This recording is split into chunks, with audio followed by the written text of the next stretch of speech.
Hi everybody, and greetings again from Clashin for day 3 of this Eco Printing in the Dirty Pot Bootcamp. And I'd like to introduce Shauna again. Shauna is helping me in the background from Greece with the beautiful sea behind her and sun-kissed look. Thank you so much, Shauna. And if you have a question for me during this live stream or afterwards, if you are watching on the replay, please remember to put 3 question marks in front and 3 behind so that Shauna can identify these for me. And it would be lovely to know where you're tuning in from. So if you want to drop us a comment in the chat and let us know which country you are tuning in from, that would be fantastic. I mean, it's really fantastic. It's amazing to think we're all over the world. Faith, for example, Faith is tuning in from New Zealand. Fantastic, Faith. You're very welcome. Mary is in Tipperary in Ireland. We have North Carolina in the house, Scotland, France, Sweden, Canada, Ontario in Canada, New Jersey, etc., etc., Switzerland, and so it goes on. I can't flash everybody's location up, but it's lovely for Shauna and I to see where you are tuning in from.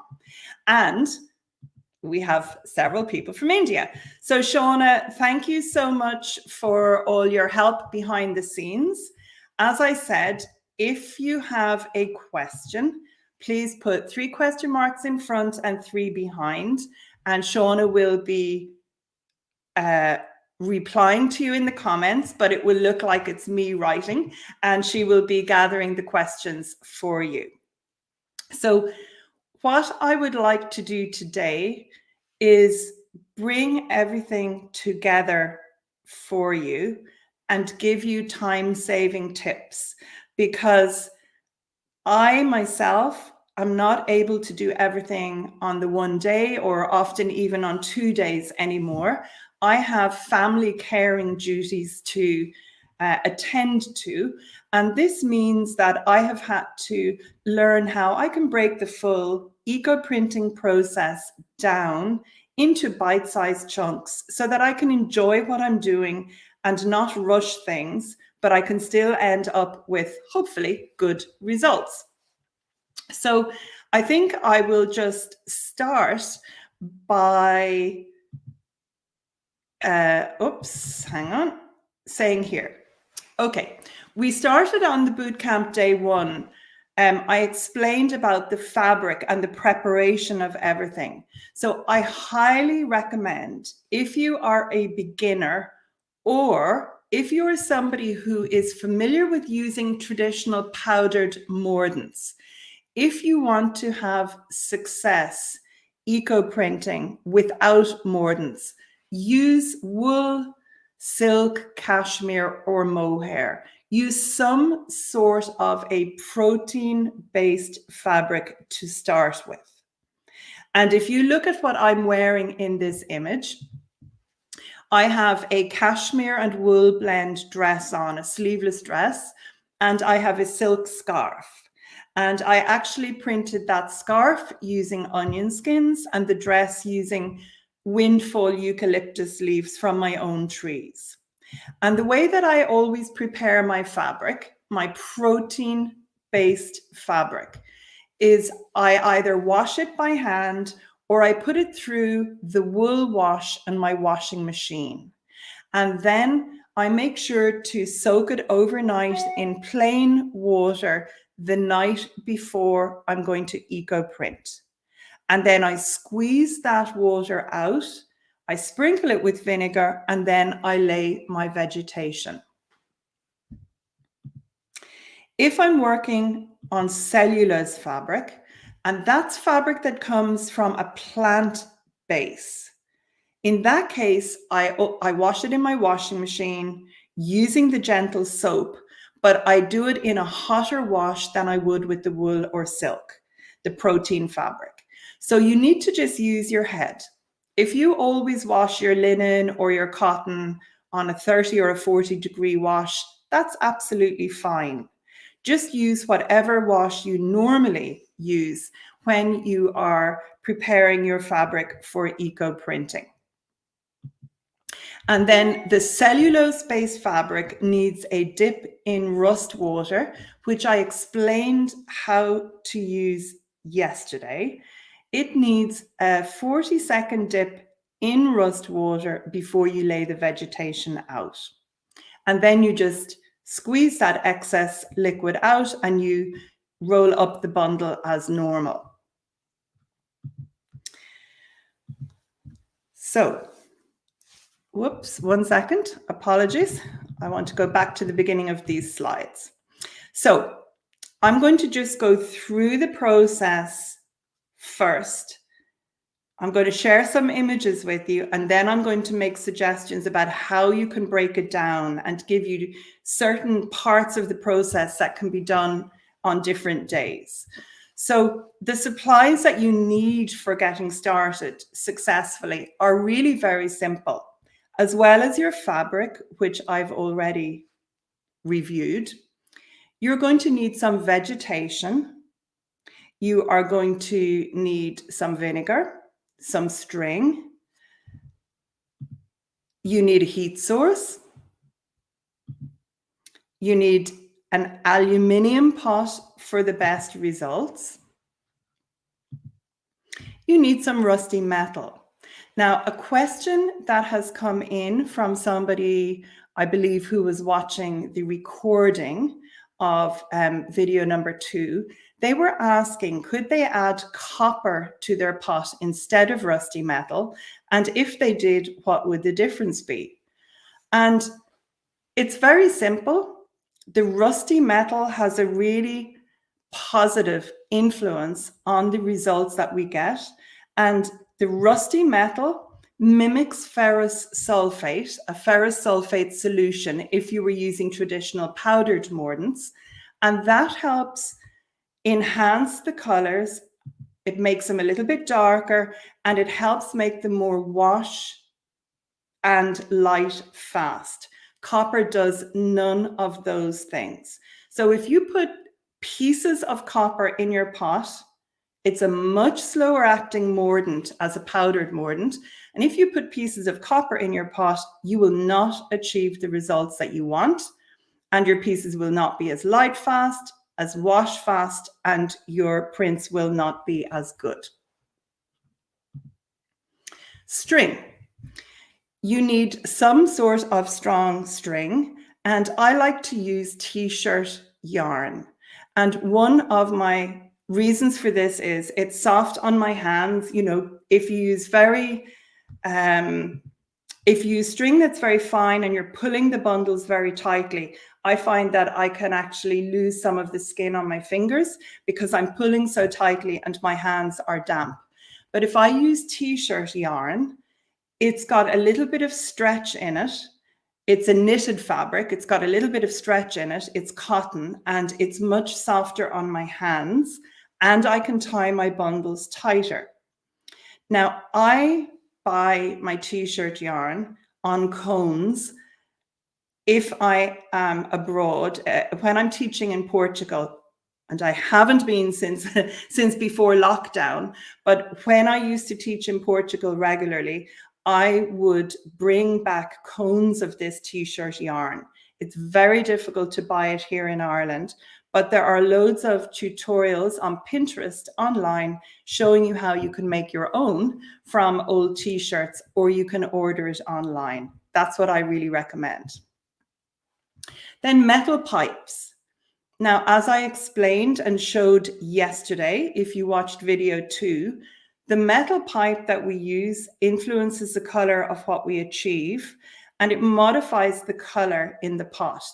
So the piece of felt that I printed yesterday, that piece of felt that I shared with you, you could see where the copper pipe was making contact with the fabric. There was modification of color. And if I use a copper pipe with a scarf, when I am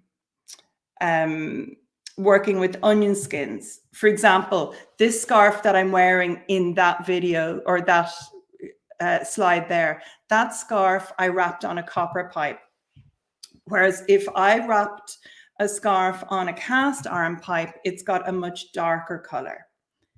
And if I'm working with onion skins and I have some red onion skins, if I use the dark, the rusty metal pipe, that tends to shift the onion skin color, the red onion skin color, more to an olive green, interestingly. Vinegar. I use whatever vinegar is the cheapest. And usually for me, that's a brown malt vinegar. It's not the easiest to get here in Ireland, and that sounds ridiculous, but to get it in quantities, it's not the easiest. And several questions have come in about vinegar.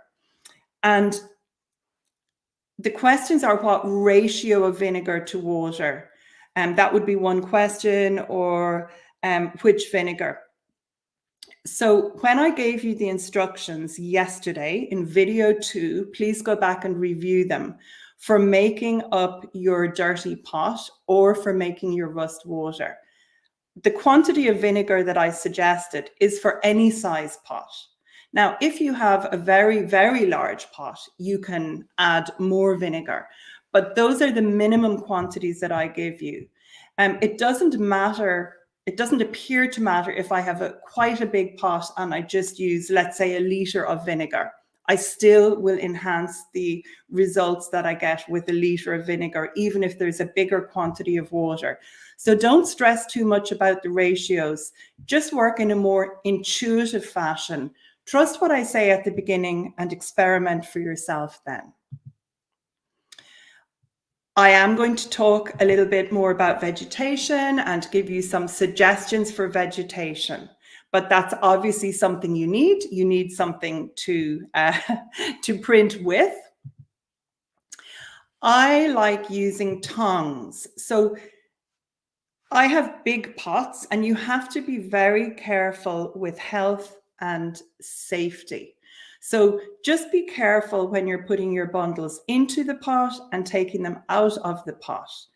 And if you have pipes that you have rolled your fabric on, sometimes vegetation, if you've added any eucalyptus leaves or onion skins into your pot, that vegetation will get stuck in the tube. So the tube is round and the vegetation is stuck. So when you take the bundle out, you might suddenly get a rush of boiling liquid if the vegetation is stuck and then it comes out of that pipe or tube. So I find that these fire tongs, these are for a fire, and they are really good because they're long and I can stand well back from the cooking pot. And then you also need a table to work on, you need scissors, a bucket or two. Or maybe a bowl, because if you have some hard leaves that you've been storing, you might want to soak them in water to soften them up. And you definitely need a safe place for your cooker or your fire, whatever your heat source is, because you do not want wind to be affecting the flame. You know, if you live in a hot country like Australia, you need to be careful not to cause a fire. Or if you live in a country like Ireland, the wind can blow the gas or, can blow the gas out or make it difficult to light a wood fire. So you need to be careful to have your fire, your heat source in a safe place. And you also need to make your rust water if you're going to print on cellulose fabric. But we already went through that yesterday and how to make your rust water.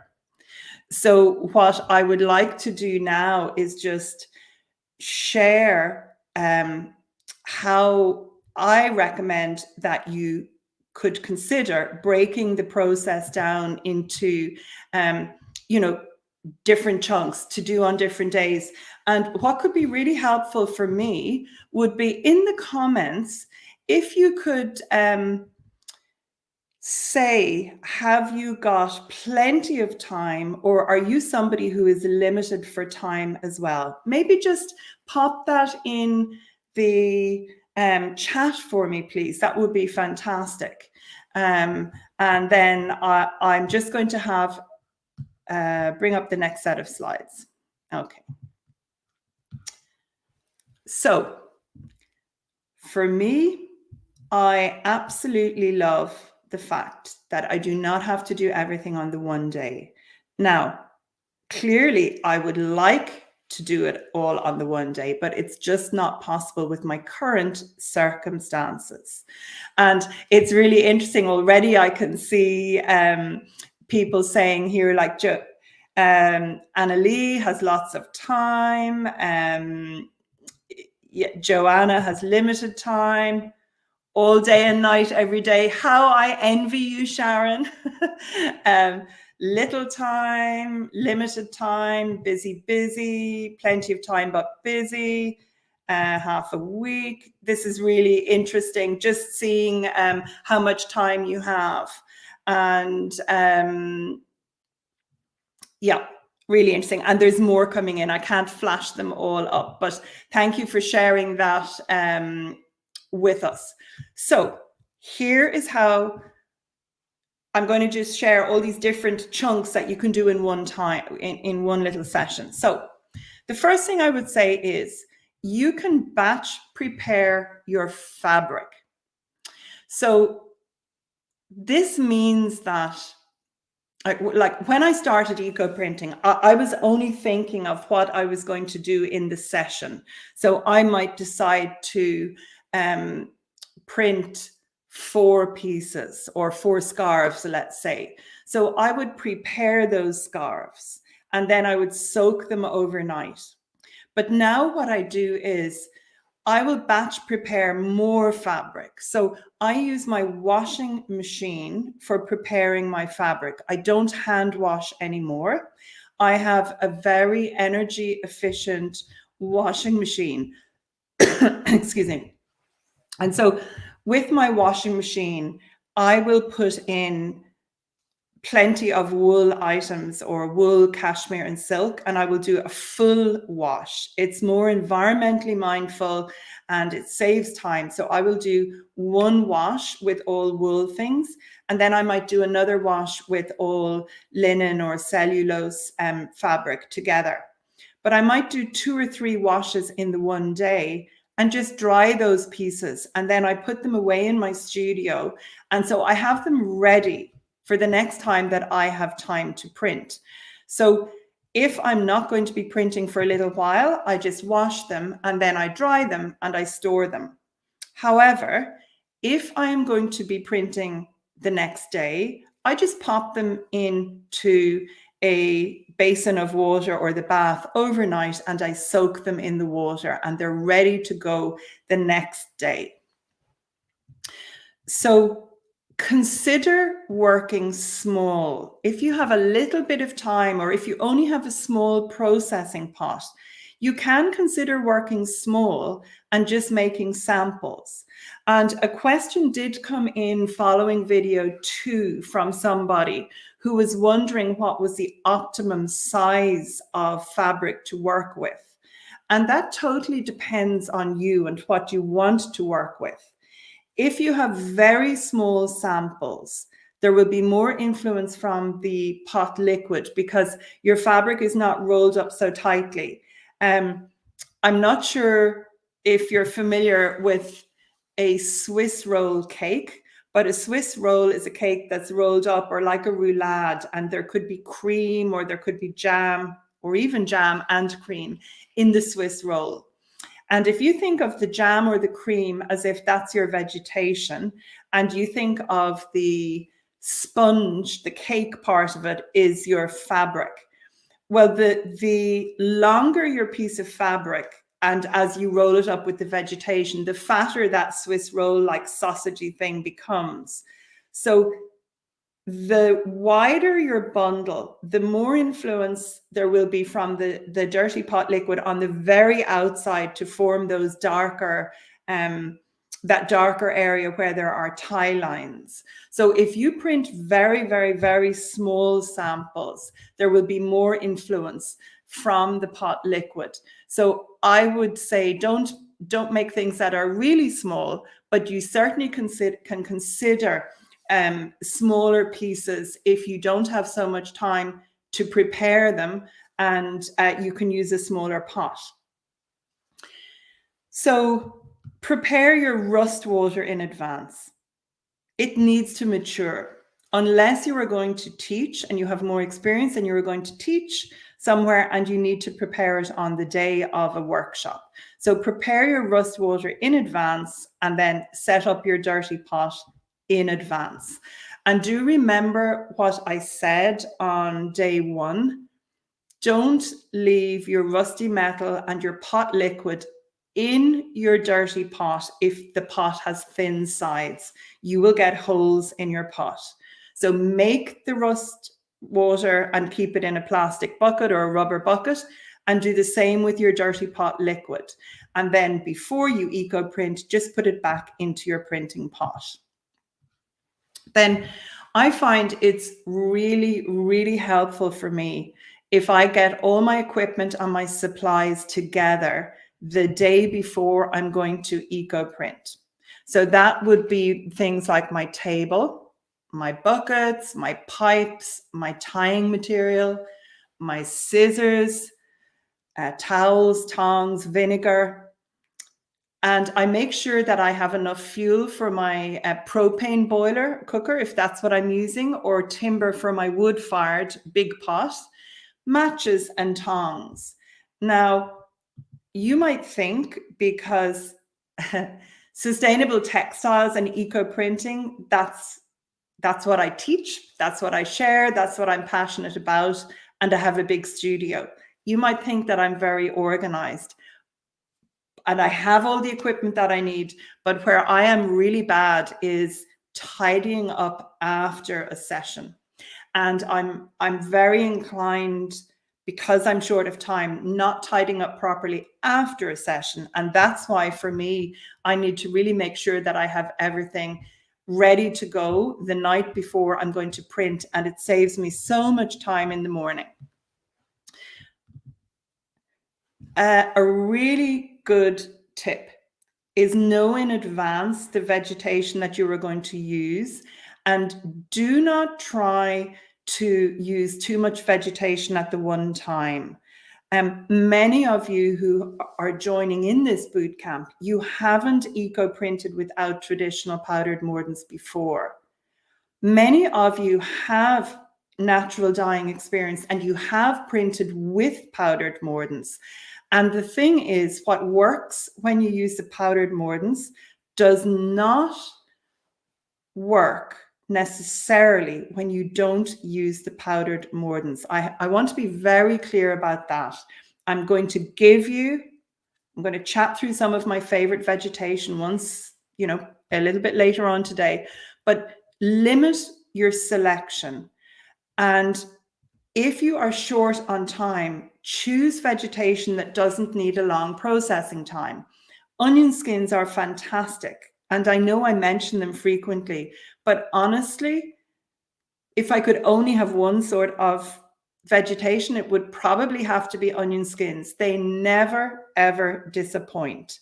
So decide on the vegetation you're going to use and limit your selection. And that will make it very, very much easier the day that you choose to eco print, because all you have to do is get, let's say you're using onion skins and one type of leaf. That's all you have to collect and have ready. You don't need to be going and rushing around your garden or fields, or if you live in a city, rushing around a park and picking up all sorts of leaves. Just choose one or two things and work with them. And if your leaves have been dry and they are soaked overnight, that is something that you can do. Make sure that they are soft and supple. So you would soak things like dried eucalyptus leaves or dried oak leaves overnight, and then they're ready to use the next day. So that's something you do the day before.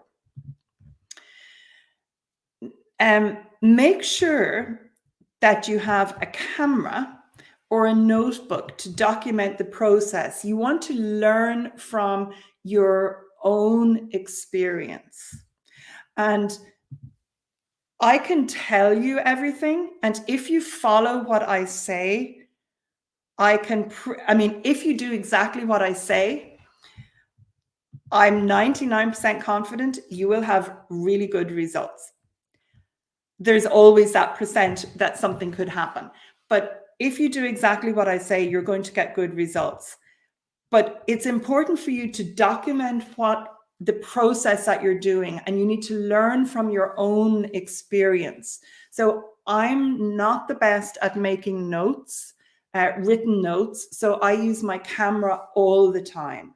Like, take photos of your fabric on the table, the leaves when you've laid them on the fabric, your bundles, etc., etc. And that way you can build up knowledge of what you like and what you are not so keen on.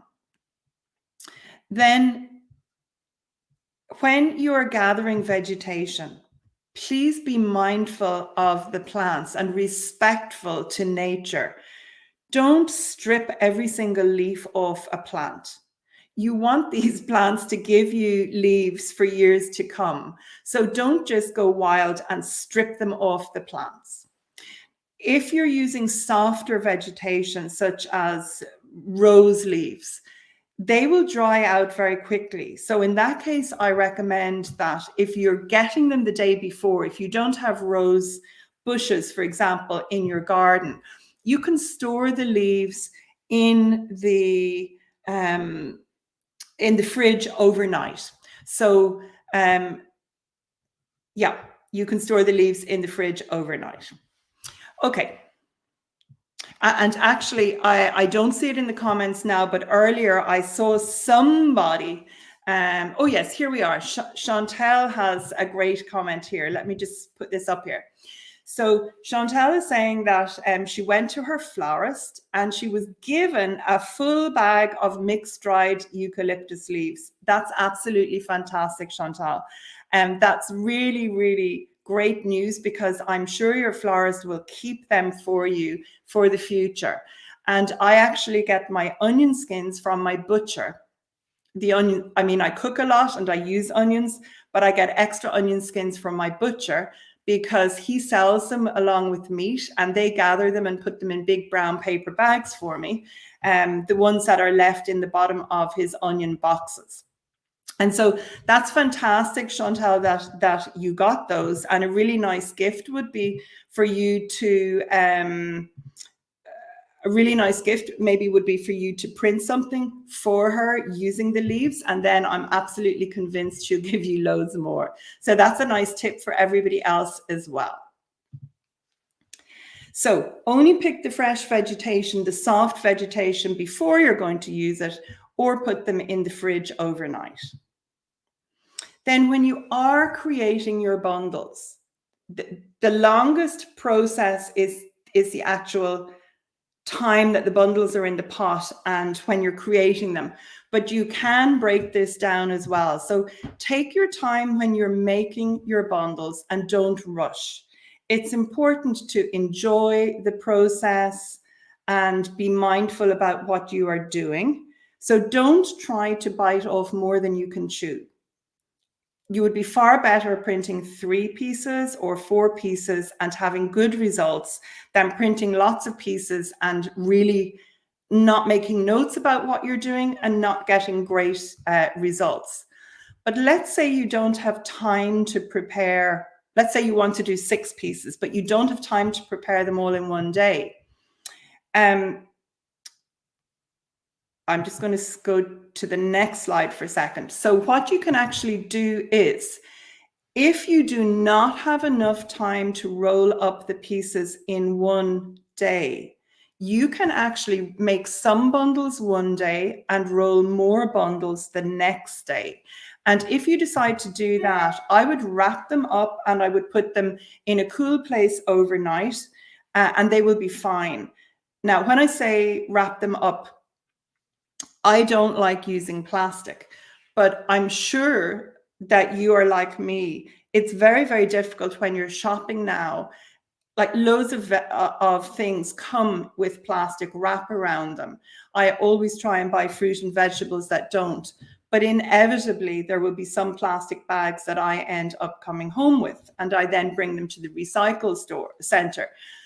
So those would be the sort of plastic bags that I might put bundles into, and I would keep them in a cool place overnight. Now, you could put them in your garage, or you could put them just in a cold room, or you could put them in the fridge, but you do not want them to dry out.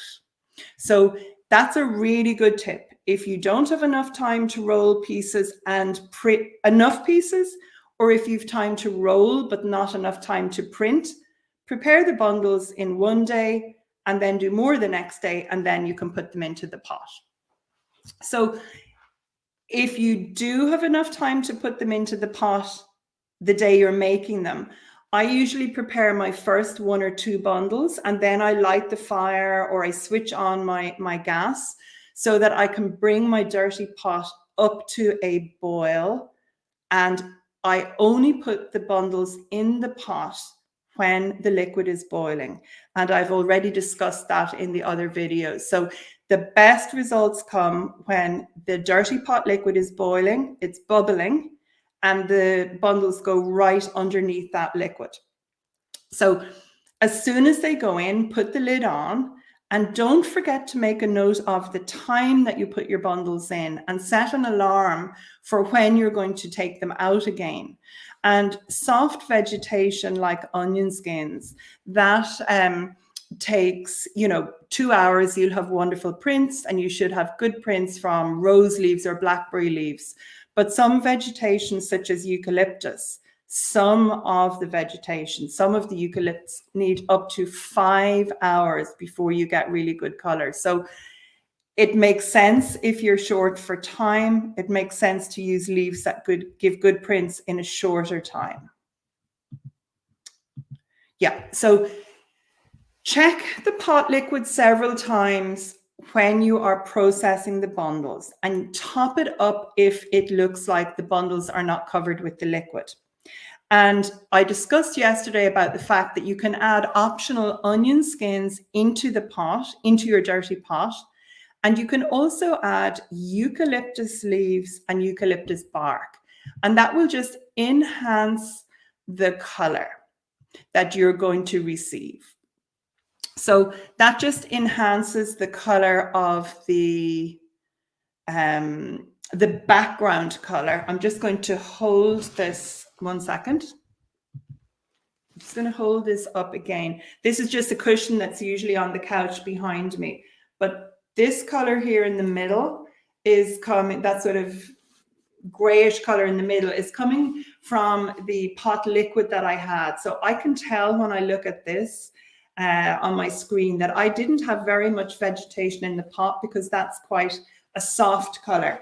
If I had more vegetation in the pot, such as more onion skins or more eucalyptus leaves, that color would be darker. Then when you remove the bundles from the pot, there is no need to open them immediately when they get cooler, but you can. So you can open them the day you take them out of the pot when they're cool enough to handle. You don't want to burn yourself, but you can also wait until the next day. Now, I don't recommend you wait longer than 1 day to open them, because I have found when I have experimented, I didn't get better results. The results were better when I opened them either the day that they were printed or the next day. And here is another really good tip.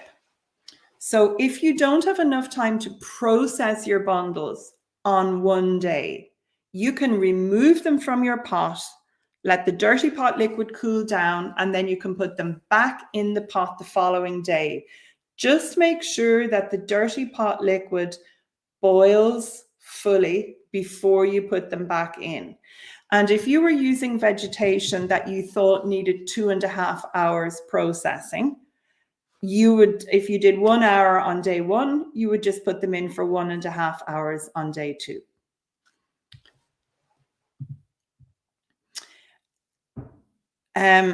So the next way you can break this down is when it comes to finishing your pieces after you have got them out of the pot.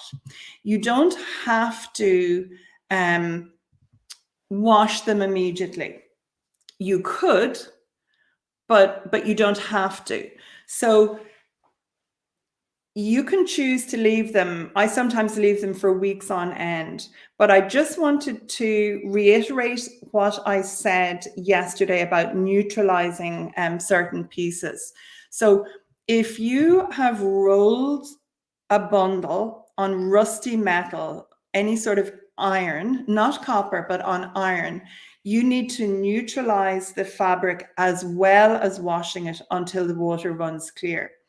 And the reason for this is that that rusty metal can continue to eat into your fabric and make the fabric more brittle and more likely to deteriorate or get holes with time. So if your fabric has been rolled on rusty metal, I recommend that you use bicarbonate of soda or baking powder. I use bicarbonate of soda. And if it was a scarf, like this silk scarf here, just a light silk scarf, I would give that a quick rinse in warm water, and then I would make a solution with about 1/3 of a teaspoon of bicarbonate of soda and warm water, and I would soak the scarf for 15 minutes up to half an hour, and then it gets the full wash with the gentle soap to make sure that the water runs clear. But if I had the fabric that I used to make this cushion, this is a lamb's wool cushion, this would be heavier than a silk scarf. So for that amount of fabric, I probably would use 1/2 teaspoon of bicarbonate of soda. What it does is we're using the vinegar and the rust in the pot, and that's acidic. We just want to neutralize it and make it more alkaline. But I have seen a question, it's in relation to preparing fabric. I don't add washing soda for protein-based fabric, and you need to be careful not to, to change the alkalinity too much, or you may find that your fabric is going to disintegrate. So you need to just be careful not to use too much bicarbonate of soda as well when you are neutralizing. So those would be ways that you can break that process down into, different chunks that you can do at different times. I'm going to answer eco-printing questions in a few minutes, and I'm going to also share some images of work that I've done. But I just wanted to say, for those of you who are felt makers, I've had a bit of a long day today with several appointments and things that ran on. So I didn't get to make slides like that for the wet felters. But what I would say with wet felting, there are a few ways you can break the process down and make things quicker. So the first one would be, you could replace hand drafting your fiber. You could replace that with commercial pre-felt. And commercial pre-felt, it's needle punched and it comes like a big roll of fabric. You can get pre-felt that's 100% merino, or you can get pre-felt that's 70% merino and 30% silk. And that would make a very, very lightweight scarf, or you can use any of them for any project you want, really. But if you choose to use pre-felt, that will definitely make the process much faster. But one of the things with felting as well is it's really nice to pull out that fiber and draft the fiber. So if you don't have time to do everything in the one day, let's say you're making a felt scarf and you only have half an hour, I would suggest that you lay a layer of fiber and then you wet the fiber and you put a net on it and you soap it. And then you just cover it with your bubble wrap, and you either leave it flat on your felting table, or you roll it up between two pieces of bubble wrap and you put it away. Then you can come back another day and you can continue, you can lay out more of your piece. So I like leaving my felt wet and soaped if I have to leave it. I wouldn't leave just the dry fluffy wool out on the table, because if there's any sort of a breeze, it can move. Then another way of making things a lot quicker for yourself is actually to use the tumble dryer for the actual felting process. So rather than rubbing and rolling, maybe for hours or days at a time, depending on your project, you can replace all that heavy work with a tumble dryer, and there's no need for a felting machine. You can do it in a tumble dryer. And that's actually something that I share in the EcoPrint and Wet Felt Club. And quite a number of people, people who never felted and didn't want to felt, have taken up felting, but also some experienced felt makers who have joined the club over the last year and a half. They all absolutely love the tumble dryer method now, because you have all the fun and the creative part of laying out your felt, but you can really speed the process up when it comes to the physical work. You're not doing any, you're using the tumble dryer. So those are just a few tips for you if you are a felt maker. I'm going to look now and see the questions that have come in, and I will do my best to answer them. So I'm really sorry about these names. I'm going to go for Yachty, but I honestly, I doubt that's how you pronounce your name. And Yachty is asking, can we use a flexible pipe to roll the fabric on to fit it in a smaller pot? That's an excellent question. And the flexible pipe that I would recommend is a food grade silicone pipe. And it won't distort in the pot. Like some people use a garden hose, but that can really, really distort. And I don't like to think of the fumes that are coming off that in my pot. But a flexible silicone pipe can be used multiple times. And yes, you can do that. And then I see people asking for copies of my notes. Ladies, this is a free 3-day boot camp. If you were coming to me for 3 days of a class, as a group class, it would be 100 and something euros for one short session. So you're getting loads of information. I'm afraid I'm not emailing you copies of all my notes, but you're very welcome to tune back in tomorrow and learn how to work further with me, and you will have access to absolutely everything should you choose to join the EcoPrint and Wet Felt Club. This is just a tip of the iceberg. However, there is something that I am going to share with you, and I'll tell you about that in a minute. Okay, so, but you won't be getting all of these notes. Okay, I'm just coming along here. Here is, I have tried eco printing doing pounding, but it doesn't remain on cloth after many washes. So this is a technique called hapizome, and this is not the same as the eco printing which we are doing here. And basically this is where you lay your vegetation on fabric and you bang it with a hammer, and you get like a stain from the leaf or the flower, but it is not permanent. So this is not the eco printing we are doing. You would need to do that on mordanted fabric, but without the heat and the process to fix the color, I'm afraid you are not going to get the results that you're looking for. So quite a few questions about vinegar. So I happen to use that brown vinegar because that's what I can get. You can use any vinegar. And white vinegar, wine vinegar, apple cider vinegar, the brown vinegar, distilled, any vinegar, you can use any vinegar. And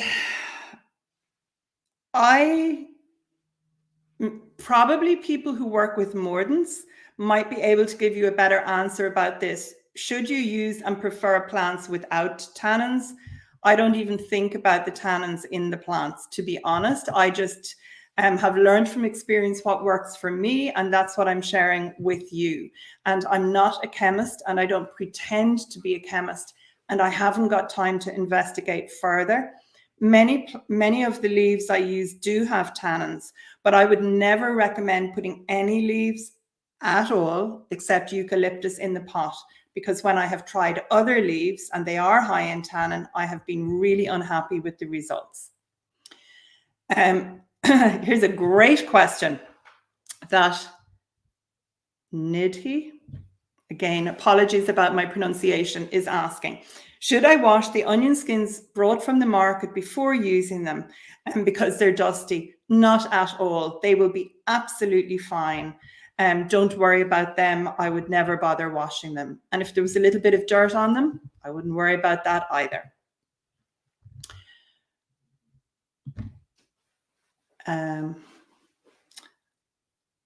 Lariana. So the dry leaves, when you're soaking dry leaves, if you want to use them very quickly, you can actually soak them in hot water and they will become flexible very quickly. But I try to conserve energy where possible. So I would just put them in cold water the night before and then they will be ready. And thank you for thanking me for the boot camp. You're very welcome.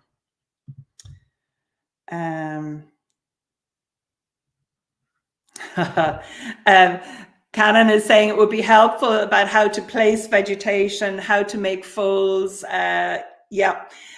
All of that there are so many videos in my EcoPrint and Wet Felt Club. That's exactly the sort of thing that I share, but that information is for people who want to learn with me and who are happy to, subscribe to the club.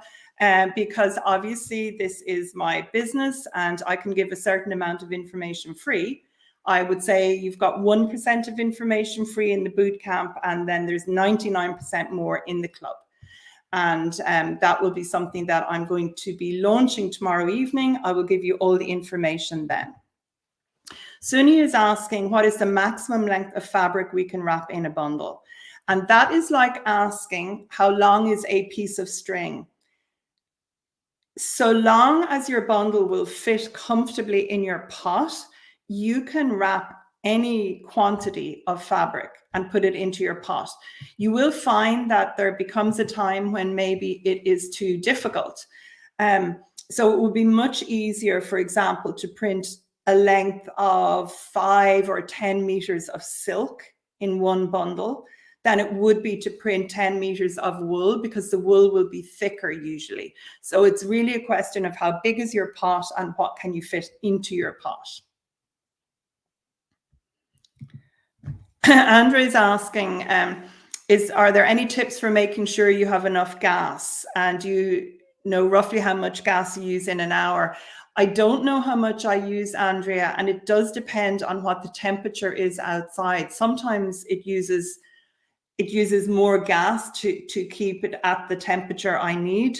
Again, I'm not a scientist. I know my ex-partner, he would have been able to tell you precisely how to work that out. I can't. But all I know is that I have gas containers that hold 11.5 kilos of propane.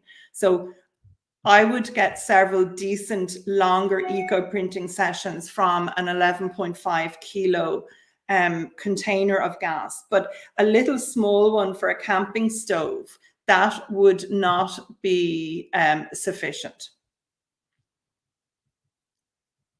Andrea is wondering how long it takes to boil the bundles. Andrea, it really depends on what you're using. I'm going to chat about vegetation in a minute, but 2 hours will be plenty for onion skins, and 2 to 2.5 hours is good for rose leaves and blackberry leaves and pretty much all soft vegetation. Eucalyptus leaves, some of them take longer. Another very good question. So this question is saying about, is it necessary to neutralize cotton fabric? It could be any fabric that has been dipped in the rust water, but if it's wrapped on the stainless steel pipes, no, you don't need to neutralize any of your fabric that's been dipped in the rust water. It's only if the fabric has been rolled on the iron pipe or the rusty metal pipe. So if you have dipped cotton fabric in the rust water and rolled it on stainless steel, there's no need to neutralize it.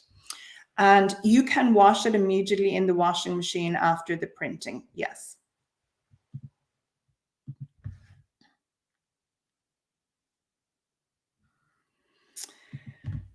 Grass gives no eco prints. I'm going to discuss vegetation in a minute before we wrap up. And roses don't work if they are the flower. I wouldn't bother drying rose leaves unless you're prepared to flatten them in among, books or something and keep them flat, because I think they just dry up too much. So I wouldn't myself try drying rose leaves. And I'm going to be talking about vegetation in just a minute, so that will answer that question. Okay, I am not actually sure what an anodized aluminium pot is. I have an idea that question came up before and the answer was no. I did some research afterwards. I'm not sure if an anodized pot has got a coating on the inside, and if there is a coating, that is not all right to use, I'm afraid. Andrea, thanks for your comment. I see that there. Elizabeth is saying, love to hear about the club membership. Thank you, Elizabeth. I'm actually going to send you all an email out tomorrow with the link for the replay of the videos again, but I'm going to have a live stream at 6 o'clock tomorrow. I had wanted to share more with you about the club today, but because I really ran into issues with some appointments I had, I just haven't had time to prepare the slides. But basically, it's a subscription club. You can pay either a monthly fee or an annual fee. I'll go through all that tomorrow. There's a big library of content, loads of eco printing, natural dyeing without using mordants, wet felting, live streams with me, questions and answers, etc. every month. And I will explain all that tomorrow, Elizabeth. And it's a really good way if somebody wants to really work with me and get feedback, ask questions, have feedback about their work, and meet a community of like-minded people. The club is for you. So I'll discuss that tomorrow, and thanks for saying that you'd like to hear about that.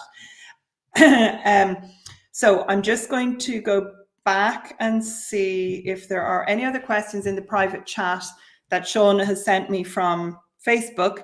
And I'll share some images of some of my work. And I just want to talk briefly about vegetation.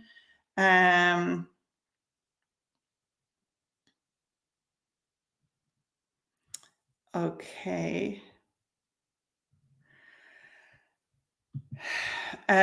Patricia is asking, would a piece of aluminium sheet be good enough in a steel pan if she can't get a big enough aluminium pan?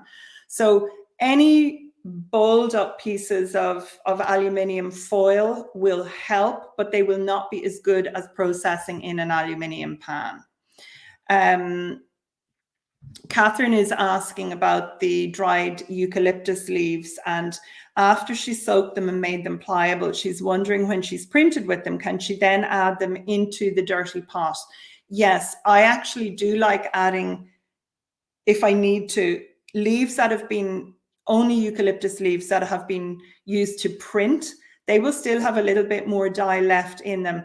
They can be added to the actual dirty pot liquid, and they will give color for another few sessions. I don't find that they print well a second time, but they do release certain amount of color into the pot. Julie's asking, when she's topping up a pot, a boiling dirty pot, if she needs to top the liquid up while she's processing bundles. Her question is, does she top it up with water or vinegar or both? Well, you just need to use your head and what you have. So I would say I often top mine up with vinegar, with regular water.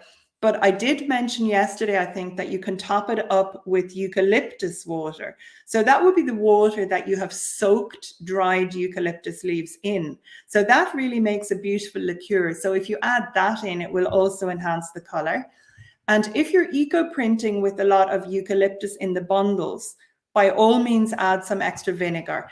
If you're not printing with eucalyptus, you don't really need to add any extra vinegar. And Catherine is also saying steaming versus immersion. Immersion all the way, Catherine, although in the club we do steaming and other reactions as well. She has bought t-shirt yarn and it's not 100% cotton. Is it okay to use? Yeah, it is okay. It's not going to be a problem. This is a really interesting question from Sosan. Hope I've got the name correctly. And Sosan is asking, does the kind of fabric affect the boiling time? Silk, for example. And the answer is no. The only thing that affects the boiling time is the vegetation that you use. And I'm going to discuss vegetation in a minute. Shauna is saying she means an aluminium metal sheet, not tin foil. I don't think that would be sufficient, Shauna, but I haven't tried it, so I can't tell you, I'm afraid. Okay. Golly, there's a lot more questions coming in. I think I'm going to discuss vegetation, then we go back to questions, and I'll show you some images because we're already up to 55 minutes. Okay, here is a question that I'm definitely going to ask now. Wondering why detergent is a problem for pre-treating the fabric. The reason that detergent is a problem for pre-treating the fabric is that we are trying to work in an environmentally mindful and health conscious way without traditional powdered mordants.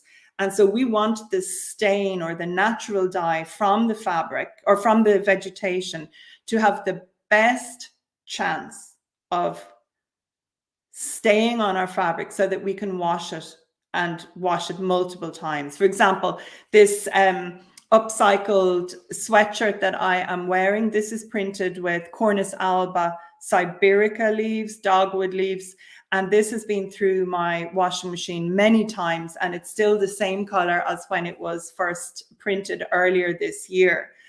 If you prepare your fabric with a detergent, they have stain blasters in them. Also, many of the eco or green washing liquids have stain blasters.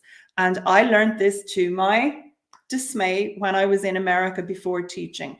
I had made the most beautiful eco prints in Arizona, and I had used grapefruit leaves as well as eucalyptus. So my piece had beautiful red prints from eucalyptus and beautiful green prints from grapefruit leaves. And when I went to visit a friend in Kentucky, she assured me that her green washing liquid was very, very gentle, and I washed the pieces and it was as if the grapefruit leaves had never printed. So if you wash with a detergent, you may have, your fabric will be impregnated maybe with some sort of a stain blaster, so you won't get such good prints. And then if you wash with it afterwards, they may wash out. So,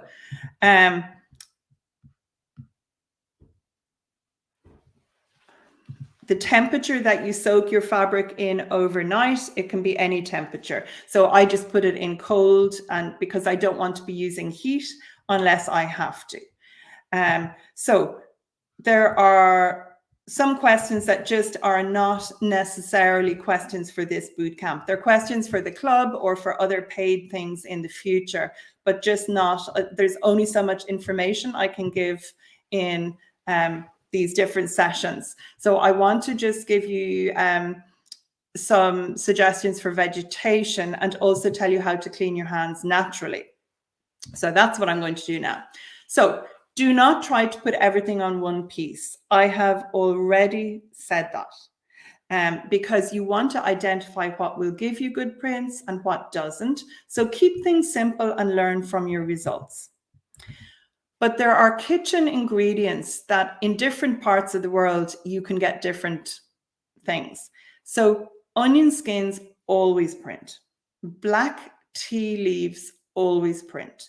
And if you have loose leaf tea with a very long tea leaf, that can look very, very beautiful. Slices of fresh turmeric root, they give incredibly bright orange prints, but sometimes with almost a reddish yellow halo. They look really good. And turmeric root is one of the few things that I think you could possibly print a second time with. But achiote or annatto seeds, they definitely, you can use them more than once, and they give a really hot red color. So they can be found in Mexican grocery stores, and some natural dye suppliers also sell them. So annatto seeds, I highly recommend, and they are really, really cool. Now, I mentioned that there was something that Shauna and I will send out to you as a thank you for registering for the bootcamp afterwards. It probably will be about a week later that you will get it. But I do have a red giving eucalyptus guide, and all parts of the eucalyptus really give color. It may not be the same color, but the leaves, the bark, the flower buds, the seed pods, they all give a natural dye. And from different eucalyptus trees, you get different results. But these ones that I've listed here, Eucalyptus cordata, parvula, nicolii, gunnii, and cinerea, which you may know as silver dollar, they all give beautiful red prints after 2.5 hours. So Shauna and I will send you a little note, or I will send you a little note in about a week's time, and I will give you that free guide, and you will be able to have a list of some of my favorite eucalyptus leaves. So then here are other leaves that will work. Rose leaves, blackberry, raspberry. We discussed yesterday what we call sycamore in Ireland, but it's sycamore maple in America. It's called Acer pseudoplatanus. Then rosebay willow herb. They all work. And depending on where you live, if you live in, let's say you live in India, for example, you may have access to teak leaves, casuarina, and those are fantastic. If you live in hot countries, catalpa is wonderful. It gives really, really beautiful results from the front and the back of the leaf. Leaves from cherry trees don't give me good results in Ireland, but they give very good results in hot countries. And in hot countries, leaves from walnut trees are really good. Again, I don't get good results in the dirty pot here from them in Ireland, but in hot countries, yes. And they do like iron. And then Ailanthus altissima, that's sometimes known as the tree of heaven. Oh my goodness, that in Portugal, that gives incredibly good prints so that would be something to look out for. And then Cornus albus siberica, that would be a shrubby dogwood. I'm wearing, as I said, this sweatshirt, and this sweatshirt was printed with dogwood leaves. And I'm going to share some images of other work that I've just done, and you'll see what these leaves look like on wool in a minute. So bear in mind that your prints will be very much more colorful on protein-based fabric than they will be on cellulose. So here we go. So this here is a jumper. It's actually a blend of cashmere, silk, and wool. It's a second-hand jumper that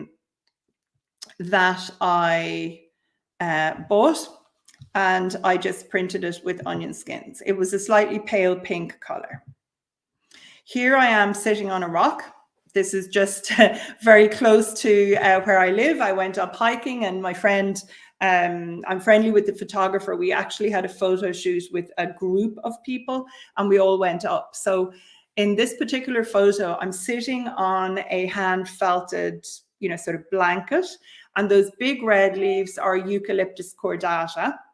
Then on my arms, I have onion skin printed arm warmers. They used to be these sleeves of a jumper, a sweater. Around my neck, I have the body of a jumper. And then the bag was printed with Eucalyptus parvula leaves. That's probably a better, closer up look of the piece around my neck. So that was the body of a jumper. I cut up a wool jumper, and the wool doesn't unravel after it's been eco-printed. So I really like doing that. This is the top portion of a sweater. So I cut it like this. And this is what in Australia, and I think in England, they call a dicky. And this is something that you would put on underneath in the winter. You'd put it under something so that you had the polo neck, the high neck sticking out, maybe from underneath the sweatshirt. And it just keeps your upper body warmer.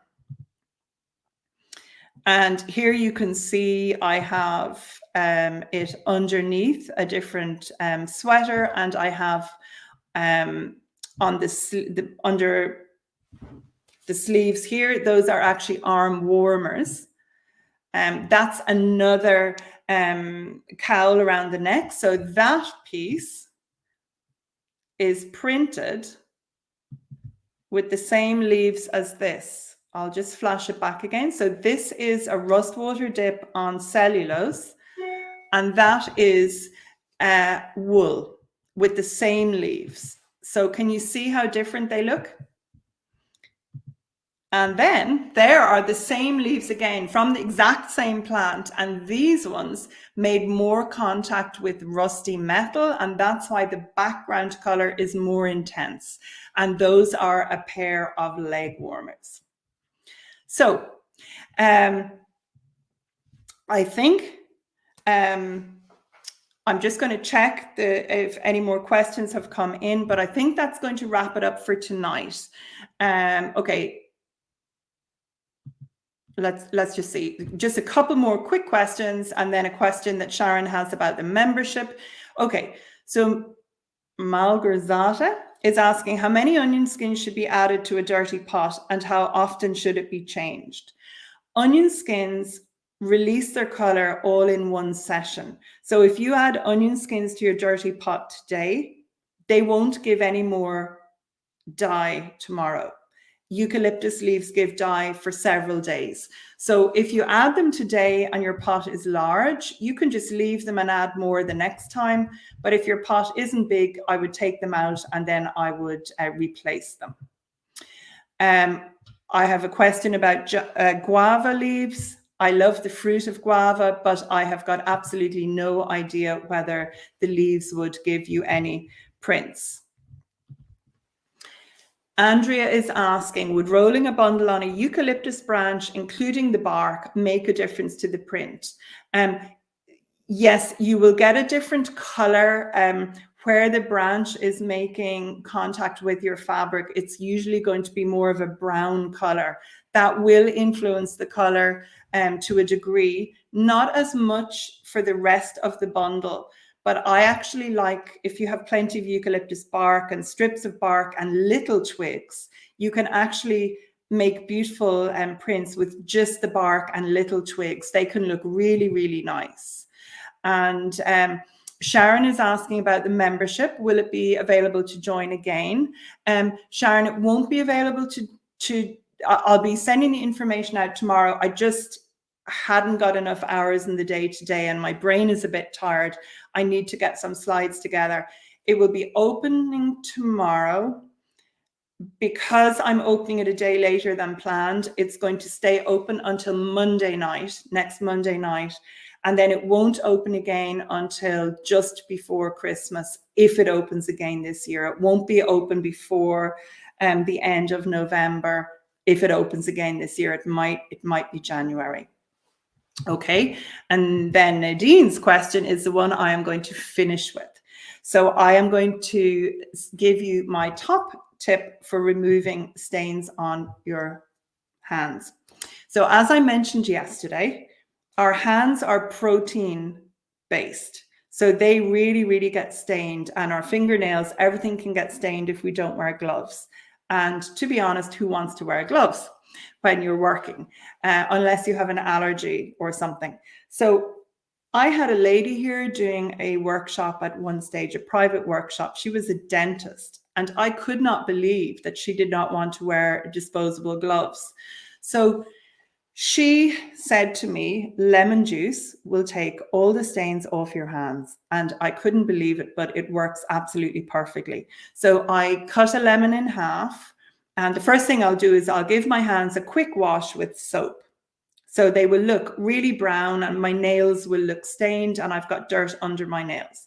So I give my hands a wash with soap. I cut a lemon in half. And then I scrub the lemon on top of my hands and I stick my nails into the flesh and I, squish them around. And usually one lemon is all it takes. And it takes about 3 or 4 minutes. and then I wash them with soap and I repeat the process, and the stains literally are gone from your hands. It is quite extraordinary.